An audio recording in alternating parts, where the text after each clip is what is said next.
Hello, it's me, Montana Stair, the author of The Subject and the Scientist. As you can see, I have the subject and the scientist with me, and my dog. She will probably leave. So, I wanted to do some commentary on Chapter 1. I'm going to maybe do a commentary series on all the chapters.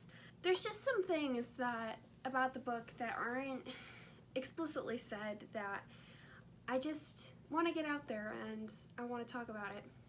So let's start. It just jumps right in there.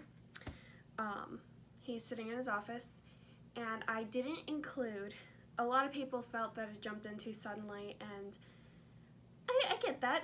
I wanted to just jump right into the story because everything had been the same up until that point. So starting it with this just felt right. Starting it with just him in his office waiting to go see her in her room, it just felt right. That was every normal day goes like that. So starts with, I glance at the clock, which was the very first thing I wrote of this whole thing. I usually write way out of order, but this time that was the first sentence I typed out. The subject, after years and years and years of the same routine every single day, she's gotten very used to knowing when, like, she can just kind of, like, her internal clock, she just kind of feels when it's time for him to be there. So she knows that it's coming, and so she's been waiting very anxiously for this. She was very excited about today's session because she had found the picture that he had dropped the day before, and she was really looking forward to asking him about it. She saw that he was happy in that picture, and she was wondering if she could replicate that in some way. She doesn't really understand how that works. He talks about, on the first page there, he talks about giving her books, and that seems like a very out of character thing for him to do considering how much he hates her. But she is a child. He won't admit that, but she is a child, and she does get very lonely, and it was having a very negative effect on her. Shocker. Started giving her books just to give her something to do, just to distract her, just so she's not lost in her own head. And she very much enjoyed those books. He gave her books that would probably be very boring to me and you, and they were weird. Like, some of them were just conversations. None of them really said anything specific. He did give her a book of poems, which was a bit strange, but she doesn't know, like, say flowers. She doesn't know what flowers are, so she just likes the word. It sounds pretty. Flowers, you know? So that was her favorite book. So he's tired. When is he not tired anymore? He probably hasn't slept right since his wife died, which was years before the story. But recently he had just been, the guilt from everything that he's done to her has just been really weighing on him, so he just hasn't been sleeping. So he's like, you know what, I got this, I can handle this, I'm just gonna go in, I'm gonna ask her if she's doing okay, and then I'm gonna bolt. That's it, I can do this. 99% of the time when he says, I can do this, he finds out that he can't. So, and then he usually ends up making the situation 100 times worse. So, he hesitates to open the door. He hesitates for a lot of reasons. Of course, I mean, she looks like Evie. She sounds like Evie. So when he sees her, it just, it hurts. It hurts a lot, and he hates that so much. So he always hesitates, like, because he knows as soon as that door slides open, he's gonna hear her voice, he's gonna see her alive, but it's not her, and that always really hurts. That's why he always hesitates. He always hesitates. In case you're wondering why he seemingly has a cell in his basement, he's a very paranoid person. Oh, that was alliteration. He's very paranoid. He has an extensive security system. His house is built like a fortress. He's very worried about someone breaking in, which is just ridiculous because he lives out in the middle of nowhere. But her room was originally a panic room. You know, you go in there and you lock it in your safe and it has supplies to last you for a long time. That was the original purpose of her room. When she woke up, he converted it into a perfect prison cell. So there we go.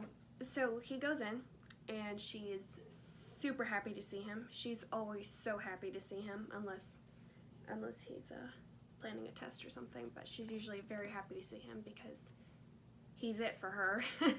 She doesn't get to see or talk to anyone else, so when she sees him, she's happy. He's always confused by that. Like, why are you so happy to see me? I torture you. She's like, but at least you're here. Oh yes, he mentions that he's tired, which was a tired mistake. He really doesn't want to discuss why he's tired. Tired because I'm guilty for hurting you. That would just open a doorway to a lot of crap that he does not want to deal with. He says over the years she's gotten very good at picking up on when I don't want to talk about something. And she has. When he doesn't want to talk about something, she knows it. She knows it, and she knows not to push it. So, and he messes up and asks if she has a question. And he could have just said, nope, not today, goodbye, but he's very particular about keeping up the routine. So if he does ask for a question, he will let her ask a question. He just wants to keep things consistent. Consistency is just keeping him sane at this point. She was very excited to ask him about the picture, but when she saw that he wasn't his normal self, he was very tired and he seemed a little bit temperamental, she decided that maybe showing him the picture that she should definitely not have is probably not the best idea. So she kind of chickened out and was like, okay, yep, I got nothing for you, bye. And then as he was leaving, she realized that if she waits to tell him about the picture, that he's probably going to get even more mad that she had hid it for him for so long. She's like, wait, this could be a lot worse, so back it up, we need to clear this up right now. So she's wait, and he stops. She very rarely had objected to his leaving at that point because she knew that if she put up a big fuss about it, then he'd probably not come back the next day. So she would just have to grin and bear it. Poor child. And then she's just nervous, which just isn't really like her, so he wanted to see what was up. And then she asks why she was made, which this one question, why did you make me, sparked this whole book. That one question. I got the idea of a scientist who accidentally created a sentient child, and then I started the book because she asked why. That's a very important question in here. Why did you make me? And he had never told her why. She knew that his daughter existed, and she knew that she was a thing and that she wasn't a person. So that's all she really knew. She never really asked. But that picture, she saw the outside, which was new to her, and just showed her that it existed, like that there was more out there than just her room. So when she saw that, and she saw him smiling for the first time in her life, she's just, why am I here? Why am I not out there? Why doesn't he smile around me? And then she saw a smaller person with him. So there's other small people out there. It just opened a lot of doors. That picture, oh, that picture. He really hates himself for dropping that picture. She asks him, why did you make me? And he's like, crap.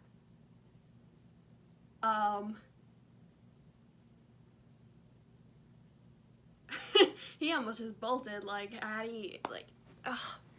That was a tough question. He doesn't answer right away, so she gets a little frustrated. You have to answer, it's our agreement. And he's like, excuse me? And she's like, oh, that was not the right thing to do. So just a look from him can scare her to death. He's very good at death glares. And he's tired. He's been doing that for 5 years. He's sick of her. He's sick of having to take care of her. He's tired more than just physically. So when she asked, why did you make me? He's like, you know what? This is it. I'm going to completely destroy her so she never asks any questions again. And he tells her, you were made for spare parts. That's quite demeaning, don't you think?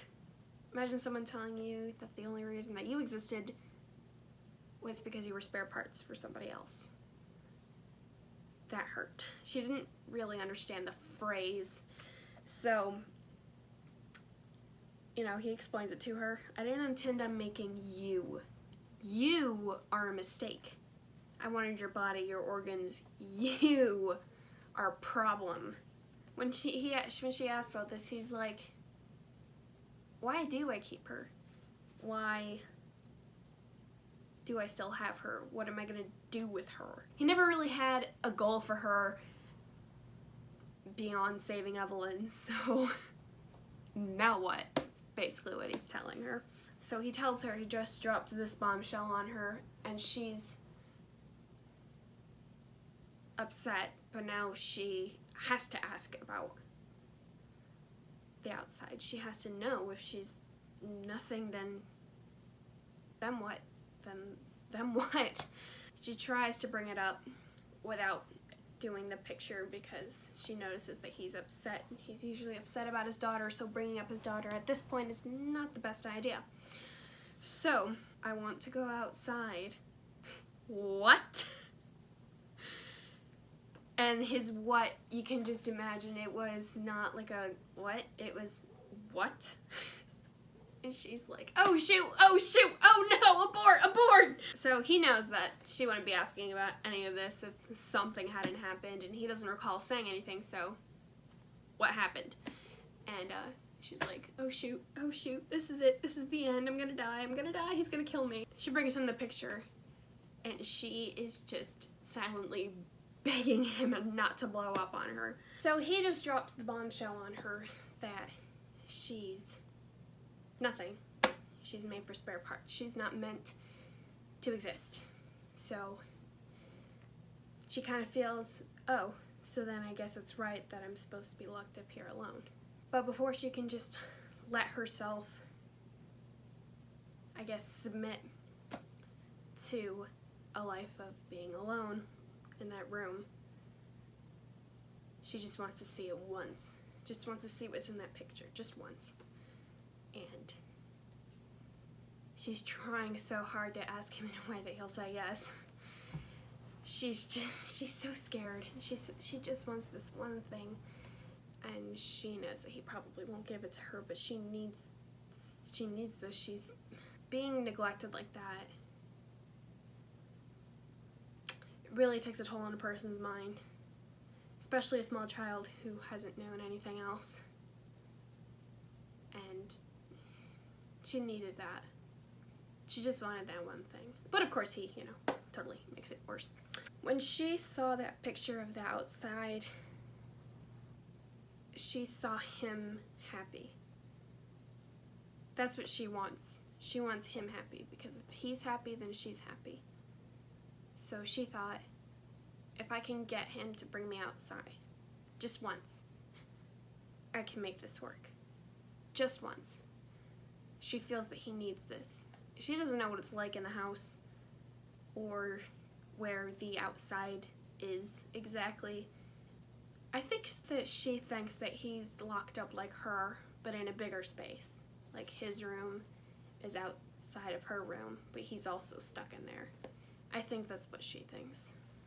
She begins to bargain with him. She feels that they need to go outside. This has to happen. So if you just let me see it once, I promise I'll cooperate with whatever you need me for, even if that includes killing me. She's willing to die just so that he's happy. And he doesn't really see all of this. He just sees her saying, you know what, I want to go outside. I want to go outside. Natural curiosity. So he's like, that's not much of a trade. You already do whatever I say. So then she kind of has a lapse in judgment there. She is a small child. I can be difficult. What? he just looks at her and she's like, oh crap, that was the wrong thing to say, and she tries to keep up her threat, but she cannot. He says, you are not going outside. And she tries to start giving reasons, but did I give you permission to speak? Ugh, I hate that so much. That scares her. He established that rule pretty early on, after Evie died, that she needs permission from him to speak. And that just further cemented in her mind that she was less than a person. So when he says those words, did I give you permission to speak? It seems a bit out of place because she had been speaking the whole time, but when they're having a back and forth conversation, she's allowed to speak freely in that, and usually he has to initiate the conversation, and if he tells her stop for any reason, she has to stop completely and not say one other word. So he says, stop, you are not going outside, and she jumps up and protests, and he's like, whoa, that's not how we do things here. And she usually never ever breaks that rule, but heat of the moment, and oh boy, did she regret it. I said this a lot before, I don't know if I've said it much recently, but when he gets firm with her, like when he's saying, you're not going outside, you are not going to make sessions difficult, he's not yelling at her. He never ever yells at her, well, until chapter 11. Until chapter 11. 12. I don't know. He never ever yelled at her before. He has a weird thing about yelling. He never ever yells at anyone. So when he says stuff like that, when he's threatening her, trying to scare her, he gets very quiet. His voice gets very dark, and it's terrifying. And he's a whole 2 feet taller than her, plus some. So, and he's just towering over her and walking toward her, and she's just backing away out of pure fear. And he's telling her, you are never going outside. She hates that. He gets such a terrible look in his eye, and she knows that his threats aren't empty. And it's so scary. It's so scary. And then he just leaves. And she's on the floor, and she's just petrified, and she thinks she just screwed everything up. Things have been pretty good for a long time, and she just screwed everything up. He says, I may have been too harsh, and which again seems a bit out of character, but he means like this causes her to spiral way out of what he can fix. So he knows saying you're not going outside and then leaving would have been enough, but he just did this threatening. It was scary. He leaves and he goes back to his office, which is a mess, by the way. He's terrible at keeping his stuff clean. And he looks at that picture. He can remember that day very clearly. When Evie got sick, they traveled a bit before she was too sick to travel, and they went to waterfalls and stuff. Evie liked waterfalls. So they're standing in front of a waterfall, and he remembers that day was so much fun. I think that was the last trip they took before she got really sick, and she was just so alive in that picture, and it just hurts. And then he sees himself, who he used to be. He was a really good dad. He was. He loved his daughter so much, and he would have never ever hurt anyone like he hurts the subject. Ever. But when he lost his daughter, he died with Evie, and what was left was just, it just didn't end well for him. He says, I wonder what she'd think of me if she knew what I've done. That thought crosses his mind once in a while. He's even had nightmares about it, and it's just,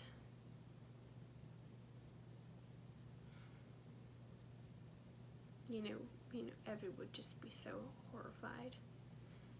And he knows that she would be so scared of him. And he can't stand that thought. So he tries not to think about it, but it does cross his mind. He looks at what he did and sees that the subject is just destroyed emotionally there. And he decides, you know what, I'm gonna go to sleep. I'm gonna let her suffer. I'm not gonna do anything about this. And he figures she'll be fine in the morning. Boy, is he wrong. So, to recap, that was loud. Chapter 1, mistakes. Many mistakes are made in this chapter. Like I said, I want to do this as a series, so soon I'll do chapter 2, Unexpected. I think that's about all I wanted to say on this chapter. There's so much. I hope you enjoyed. I enjoyed talking to you. Yes, you in particular. I'm sorry. So yep, thanks for watching. Bye.